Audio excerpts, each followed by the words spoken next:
Hello दोस्तों, आप सभी का स्वागत है अपने यूट्यूब चैनल पे। दोस्तों आज हम सीटेट सीडीपी के 6 फरवरी 2023 के पेपर का एनालिसिस करेंगे। दोस्तों यदि वीडियो पसंद आए तो मेरे चैनल को लाइक शेयर और सब्सक्राइब कीजिएगा। पहला प्रश्न है, रमन के सम्मुख हेंज की दुविधा प्रस्तुत की गई।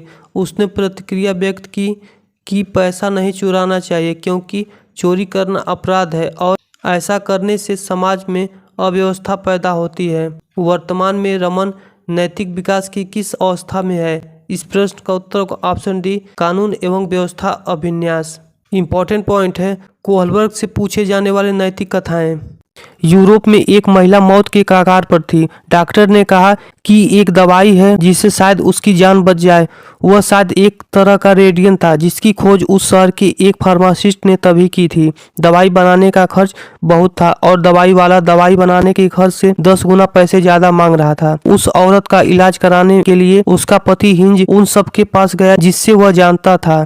उसे केवल कुछ पैसे ही उधार मिले जो उसकी दवाई के दाम के आधे ही थे। उसने दवाई वाले से कहा कि उसकी पत्नी मरने वाली है, वह उस दवाई को सस्ते में दे, वह उसके बाकी पैसे बाद में देगा। फिर भी दवाई वाले ने मना कर दिया। दवाई वाले ने कहा कि मैंने यह दवाई खोजी है, मैं उसे बेचकर पैसे कमाऊंगा। तब हिंज ने मजबूर होकर दुकान तोड़कर वह दवाई अपनी पत्नी के लिए चुरा ली। इस कहानी के आधार पर कोहलबर्ग ने 2 बातों पर बल दिया। पहला है नैतिक दुविधा। सही और गलत के बारे में निर्णय लेने में शामिल प्रक्रिया को नैतिक दुविधा कहते हैं। उदाहरण, हिंज अगर चोरी करेगा तो पुलिस पकड़ लेगी और नहीं करेगा तो उसकी पत्नी मर जाएगी। अगला है नैतिक तर्कणा। सही और गलत के बारे में किसी को चुनना। उदाहरण, हिंज ने चोरी को चुना। कोहलबर्ग ने नैतिकता के 3 स्तर बताए। पहला है पूर्वलौकिक स्तर, 4 वर्ष से 10 वर्ष तक। इस अवस्था में नैतिकता शून्य होती है, यानी बच्चे को सही गलत के बारे में पता नहीं होता। इस अवस्था में नैतिक तर्कणा दूसरे लोगों के मानकों के अनुसार होती है। इस अवस्था को 2 उप भागों में बांटा गया। पहला है दंड एवं आज्ञा। इससे बच्चों की नैतिकता सजा और आज्ञा पालन पर आधारित होती है। जब हिंज ने चोरी की तो बच्चों ने यह सोचा यदि वह चोरी करेगा तो उसे सजा अवश्य मिलेगी। अगला है साधनात्मक सापेक्षता व उन्मुखता। इस अवस्था को जैसे को तैसा भी कहा जाता है क्योंकि इससे जैसा व्यवहार कोई उसके साथ करेगा वैसा ही वो खुद भी करेगा। उदाहरण, एक बच्चे ने दूसरे बच्चों की पेंसिल तोड़ दी, दूसरे बच्चे ने उसका पेन तोड़ दिया। दूसरा है रूढ़िगत नैतिकता का स्तर, 10 वर्ष से 13 वर्ष तक। इस अवस्था में बच्चा दूसरे लोगों के मानकों को अपने अंदर समावेशित कर लेता है तथा उसी के सही गलत का निर्णय करता है। इस अवस्था के 2 भाग हैं। पहला है अच्छा लड़का या लड़की बनने की उन्मुखता। दूसरा है कानून एवं व्यवस्था उन्मुखता। इसमें बच्चा कानून तथा सामाजिक व्यवस्था को बनाए रखने की भावना विकसित करता है। अगला प्रश्न है, विकास से की ओर बढ़ता है। इस प्रश्न का उत्तर होगा ऑप्शन ए, विकास सिर से पैर की ओर बढ़ता है। इंपॉर्टेंट पॉइंट है, विकास सिर से पैर की ओर बढ़ता है। विकास का यह सिद्धांत मस्तकमुखी सिद्धांत कहलाता है। इस सिद्धांत के अनुसार बच्चा पहले सिर, फिर हाथ और फिर पैर पर नियंत्रण हासिल करता है। अगला प्रश्न है, प्रारंभिक बाल्यावस्था के दौरान समाजीकरण का प्राथमिक कारक और समाजीकरण का द्वितीय कारक है। इस प्रश्न का उत्तर होगा ऑप्शन सी, परिवार और विद्यालय। अगला प्रश्न है, जीन पियाजे के सिद्धांत के अनुसार अगर एक स्कीम संतुष्ट परिणाम नहीं देता है तो उत्पन्न होता है। इस प्रश्न का उत्तर होगा ऑप्शन बी, असंतुलन। अगला प्रश्न है, जीन पियाजे के संज्ञानात्मक विकास के सिद्धांत के अनुसार बच्चे किस अवस्था में वस्तु अस्थायित्व समझना आरंभ कर देते हैं? इस प्रश्न का उत्तर होगा ऑप्शन ए, संवेदी गामक अवस्था में। इंपॉर्टेंट पॉइंट है, जीन पियाजे ने संज्ञानात्मक विकास की 4 अवस्थाओं की व्याख्या की है जो निम्न है। पहला है संवेदी गामक अवस्था जो जन्म से 2 वर्ष तक का है। इस अवस्था में बालक इंद्रियों तथा संवेदना के आधार पर ज्ञानार्जन करता है। दूसरा है पूर्व संक्रियात्मक अवस्था, 2 वर्ष से 7 वर्ष तक। यह अवस्था बालक के भाषा तथा कौशल विकास के दृष्टिकोण से अति महत्वपूर्ण है। इस अवस्था को 2 उपभागों में बांटा गया है। पहला है पूर्व संकल्पनात्मक काल, 2 वर्ष से 4 वर्ष तक। इस अवस्था को खोज की अवस्था भी कहा जाता है क्योंकि बालक किसी भी घटना से संबंधित क्यों तथा कैसे जानने के प्रति जिज्ञासु रहते हैं। दूसरा है अंतःप्रज्ञ चिंतन काल, 4 वर्ष से 7 वर्ष तक। इस अवस्था में बालक बिना किसी तार्किकता से परखे किसी भी बात को तुरंत स्वीकार कर लेता है। अगला पॉइंट है, इस अवस्था में बालक के खेल सामाजिक भूमिकाओं पर आधारित होता है, अर्थात अपने खेलों में सामाजिक भूमिकाओं की नकल या अनुकरण करते हैं। तीसरा है मूर्त संक्रियात्मक अवस्था 7 वर्ष से 11 वर्ष तक। इस अवस्था को संज्ञानात्मक विकास का मुख्य परिवर्तन बिंदु माना जाता है। इस अवस्था में पूर्व संक्रियात्मक अवस्था के चिंतन की परिसीमाएं दूर होने लगती तथा उनके विचार प्रौढ़ों के विचार से अधिक निकट होते हैं।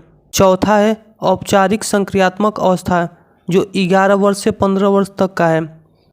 अवस्था की प्राप्ति तक बालक का मस्तिष्क परिपक्व होने लगता तथा उनके चिंतन में भी क्रमबद्धता आने लगती। इस अवस्था में प्रयास एवं त्रुटि के स्थान पर प्रयोग द्वारा सीखने की आदत विकसित होती है। जीन पियाजे का जन्म 9 अगस्त 1896 को स्विट्जरलैंड में हुआ था। अगला प्रश्न है अनेक स्थितियों में विकास के विभिन्न क्षेत्र मानवीय क्षमताओं की व्याख्या करने में परस्पर परिच्छेद करते हैं, तथापि विकास का कौन सा क्षेत्र प्रत्यक्ष रूप से बौद्धिक योग्यताओं जैसे कि समस्या समाधान, समालोचनात्मक चिंतन और तार्किकता की स्पष्ट चर्चा करता है? इस प्रश्न का उत्तर होगा ऑप्शन डी संज्ञानात्मक। अगला प्रश्न है लेव वाइगोत्स्की के विचारों के अनुसार शिक्षण अधिगम की निम्न में से कौन सा कथन सही है? इस प्रश्न का उत्तर होगा ऑप्शन डी संस्कृति उपकरण अधिगम की प्रक्रिया में योगदान देते हैं। लेव वाइगोत्स्की के अनुसार शिक्षण अधिगम की निम्न में से कौन सी विधि अधिगम को समून्त करती है? इस प्रश्न का उत्तर होगा ऑप्शन बी सहभागी अधिगम। इंपॉर्टेंट पॉइंट है दोस्तों, आइए जानते हैं लेव वाइगोत्स्की के संज्ञानात्मक विकास के सिद्धांत के बारे में। लेव वाइगोत्स्की एक रूसी तथा जीन पियाजे के समकालीन मनोवैज्ञानिक थे जिन्होंने संज्ञानात्मक विकास के सिद्धांत का प्रतिपादन किया, जिनको सामाजिक सांस्कृतिक सिद्धांत के रूप में भी जाना जाता है। अगला पॉइंट है सामाजिक सांस्कृतिक सिद्धांत बताता है कि बच्चा समाज में संस्कृति से अंतःक्रिया करके सीखता है। अगला पॉइंट है जीन पियाजे मानते हैं कि पहले विकास होता है बाद में अधिगम होता है, जबकि वाइगोत्स्की मानते हैं पहले अधिगम होता है बाद में विकास होता है। लेव वाइगोत्स्की के 2 महत्वपूर्ण सिद्धांत, पहला है समीपस्थ संभावित विकास का क्षेत्र जोन ऑफ प्रॉक्सिमल डेवलपमेंट जिसे ZPD कहा जाता है। वास्तविक विकास के स्तर तथा संभावित विकास के स्तर के बीच के अंतर को समीपस्थ विकास का क्षेत्र कहा जाता है।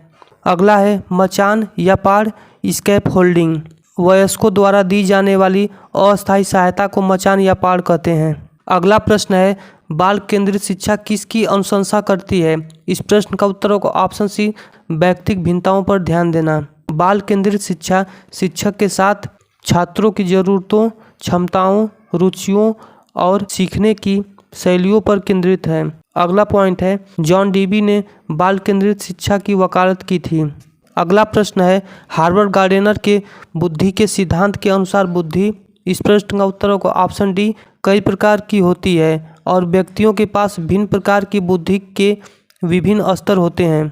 इंपॉर्टेंट पॉइंट है हार्वर्ड गार्डनर ने बहुबुद्धि के सिद्धांत का प्रस्ताव रखा है। गार्डनर ने बुद्धि के सिद्धांत को सूचना को संसाधित करने के लिए एक जैव मनोवैज्ञानिक क्षमताओं के रूप में परिभाषित किया है, जिसे सांस्कृतिक व्यवस्था में समस्याओं को हल करने या संस्कृति में मूल्यों के उत्पादों को बनाने के लिए सक्रिय किया जा सकता है। बुद्धि के द्विकारक सिद्धांत के प्रतिपादन स्पीयरमैन है, समूह कारक सिद्धांत के प्रतिपादन थर्स्टन है तथा द्रव्य और क्रिस्टलीय बुद्धि का सिद्धांत कैटल के द्वारा दिया गया। अगला प्रश्न है अधिगम का सामाजिक रचनावादी सिद्धांत अधिगम प्रक्रिया को सहज सुगम बनाने के लिए कक्षा में मुद्रित समृद्ध परिवेश के सृजन पर बल देता है। तर्क है भाषा विकास में विद्यालय के प्रवेश की कोई भूमिका नहीं है और भाषा विकास पूरी तरह से जैविक परिपक्वता पर निर्भर होता है। इस प्रश्न का सही उत्तर होगा ए सही है तथा आर गलत है, क्योंकि भाषा विकास में विद्यालय के प्रवेश की भूमिका होती है तथा विद्यालय समाजीकरण की द्वितीय संस्था है, इसलिए ए सही है लेकिन आर गलत है। अगला प्रश्न है लड़के बहुत शक्तिशाली और कठोर होते हैं तथा लड़कियां नरम और संवेदनशील होती हैं, इस तरह के कथन किसको बढ़ावा देता है? इस प्रश्न का उत्तर होगा ऑप्शन डी जेंडर रूढ़िवादिता को। अगला प्रश्न है बच्चों की स्वीकृत अधिगम शैलियों में व्यक्तियों को किस प्रकार से संबोधित नहीं किया जाना चाहिए? इस प्रश्न का उत्तर होगा ऑप्शन डी उनका बहुविधि तरीके से नामीकरण व पृथक्करण करके। अगला प्रश्न है आकलन करने का मुख्य कारण क्या है? इस प्रश्न का उत्तर होगा ऑप्शन बी अधिगम को अनुकूलतम बनाने के लिए विद्यार्थियों की खूबियों और चुनौतियों की पहचान करना। अगला प्रश्न है आप अपने विद्यार्थियों के समालोचनात्मक चिंतन को संबोधित करना चाहते हैं, ऐसा करने के लिए आप निम्न में से किस कौशल का समर्थन करना चाहेंगे?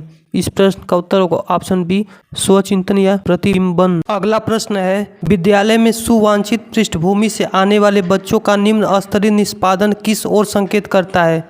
इस प्रश्न का उत्तर होगा ऑप्शन सी विद्यालय सभी बच्चों की आवश्यकता एवं योग्यताओं को संबोधित नहीं कर पाते। अगला प्रश्न है, विकलांगता व्यक्तिगत और सामाजिक कारकों के बीच बाधित अंतर क्रियाओं का परिणाम है। विकलांगता का कौन सा प्रतिमान इस दृष्टिकोण को समर्थन देता है? इस प्रश्न का उत्तर होगा ऑप्शन सी सामाजिक। अगला प्रश्न है, श्रवण बाधित वाले विद्यार्थियों के सफल समावेशन को सुनिश्चित करने के लिए अध्यापक को क्या करना चाहिए? इस प्रश्न का उत्तर होगा ऑप्शन सी कक्षा में सांकेतिक भाषा के प्रयोग का निषेध। अगला प्रश्न है, मेधावी या प्रतिभाशाली बच्चों के किस तरह की संभावना है? इस प्रश्न का उत्तर होगा ऑप्शन डी समाधान खोजने के प्रति इच्छा व्यक्त करते हैं।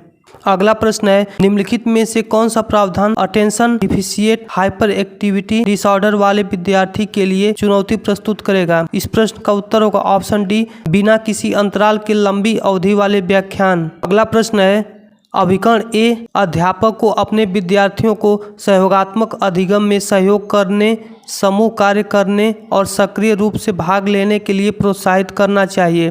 तर्क है, अधिगम एक सामाजिक गतिविधि है और विद्यार्थियों को सामूहिक रूप से ज्ञान सृजन करना चाहिए। इस प्रश्न का सही उत्तर है ए और आर दोनों सही है। आर ए की सही व्याख्या करता है। अगला प्रश्न है, शिक्षण अधिगम की निम्न में से कौन सी विधि ज्ञान के सृजन में विद्यार्थियों की सक्रिय भूमिका को महत्व नहीं देती? इस प्रश्न का उत्तर होगा ऑप्शन ए व्यवहार अनुकूलन। अगला प्रश्न है, विद्यार्थी किसके द्वारा बेहतर तरीके से सीखते हैं? इस प्रश्न का उत्तर होगा ऑप्शन सी जिज्ञासा और अन्वेषण। अगला प्रश्न है, निम्न में से कौन सा विद्यार्थी के समस्या समाधान कौशलों के विकास में बाधक है? इस प्रश्न का उत्तर होगा ऑप्शन बी प्रकार्यात्मक स्थिरता। अगला प्रश्न है, विद्यार्थियों द्वारा गृहीत वैकल्पिक अवधारणाएं अध्यापकों द्वारा किस प्रकार संबोधित की जानी चाहिए? इस प्रश्न का उत्तर होगा ऑप्शन सी विद्यार्थियों को अपने विचार साझा करने के लिए प्रोत्साहित करना चाहिए और इन पर समग्रता से चर्चा करनी चाहिए। अगला प्रश्न है, निम्नलिखित में से कौन सा कारक अभिप्रेरणा का उदाहरण है? इस प्रश्न का उत्तर होगा ऑप्शन सी नगद पुरस्कार पाने के लिए अधिगम। अगला प्रश्न है, साइमा अपनी असफलता के लिए योग्यता में कमी को उत्तरदायी ठहराती है और योग्यता को एक स्थिर रूप की तरह मानती है। बार बार असफलताओं का होना उसमें किस प्रकार की भावना का विकास करेगा? इस प्रश्न का उत्तर होगा ऑप्शन बी असहायता का सीखा हुआ भाव। अगला प्रश्न है, आप अपने विद्यार्थियों को कुछ जानकारी याद करवाना चाहते हैं, इस उद्देश्य के लिए आप किस युक्ति से बचना चाहेंगे? इस प्रश्न का उत्तर होगा ऑप्शन ए आप उन्हें निष्क्रिय रूप से कई बार दोहराने के लिए कहेंगे। अगला प्रश्न है, निम्नलिखित में से कौन सा व्यक्तिगत कारक है जो अधिगम को प्रभावित करता है? इस प्रश्न का उत्तर होगा ऑप्शन बी माहौल। अगला प्रश्न है, अधिगम किसके द्वारा नकारात्मक रूप से प्रभावित होता है? इस प्रश्न का उत्तर होगा ऑप्शन बी निराशा की भावना।